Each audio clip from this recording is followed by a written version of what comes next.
আসসালামু আলাইকুম দর্শক এবং আমার ভিউয়ার্স, আশা করি সবাই ভালো আছেন। আমি মোহাম্মদ হারুন রশিদ আপনাদের জন্য একটি সুন্দর ভিডিও নিয়ে আসলাম, বিশেষ করে যাদের ছোট বাচ্চা আছে বাড়িতে। এই যে দেখছেন, এটা আমার হাতে হচ্ছে পাউডার ওষুধ আর কি, অ্যান্টিবায়োটিক অ্যান্টিবায়োটিক টাইপের যে ওষুধগুলা, এগুলা আমি বা আপনার বাচ্চার জন্য যখন ডাক্তার দেয় সেই সেই সময় আপনি ব্যবহার করার জন্য তৈরি করার পরে এই ঔষধটা 7 থেকে 10 দিন খাওয়ানো যায় নর্মালি অবস্থায়।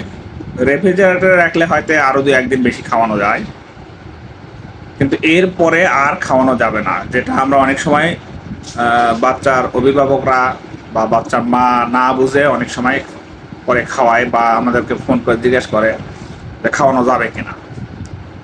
আপনাদেরকে এটা ভিডিওতে ক্লিয়ার করে বললাম যে হচ্ছে অ্যান্টিবায়োটিক জাতীয় ঔষধ অবশ্যই 7 থেকে 10 দিনের মধ্যে খাওয়াই শেষ করতে হবে, যেটা পানি গরম করে বানাতে হয় আর কি।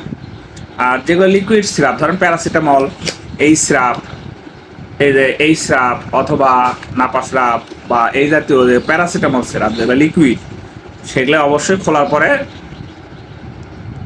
2 সপ্তাহের বেশি ব্যবহার করা যাবে না। কারণ 2 সপ্তাহের বেশি ব্যবহার করলে সেটা লাভের চেয়ে ক্ষতির পরিমাণ বেশি হয়ে যাবে। অনেকে আছে যে দেখা গেছে যে 1 মাস আগে খুলে রাখছে, সেই সিরাপও বাচ্চাকে খাওয়ায় দেয়। খাওয়ানোর পর এসে বলে ডাক্তার সাহেব বা ভাই, এই সিরাপ খাওয়ানোর পরে বাচ্চার জ্বর কমতেছে না। জনস্বার্থে ভিডিওটা করলাম, পারলে শেয়ার করবেন এবং লাইক দিবেন, কমেন্ট করবেন। ধন্যবাদ আপনাদের সবাইকে এবং সচেতন থাকবেন। আল্লাহ হাফেজ।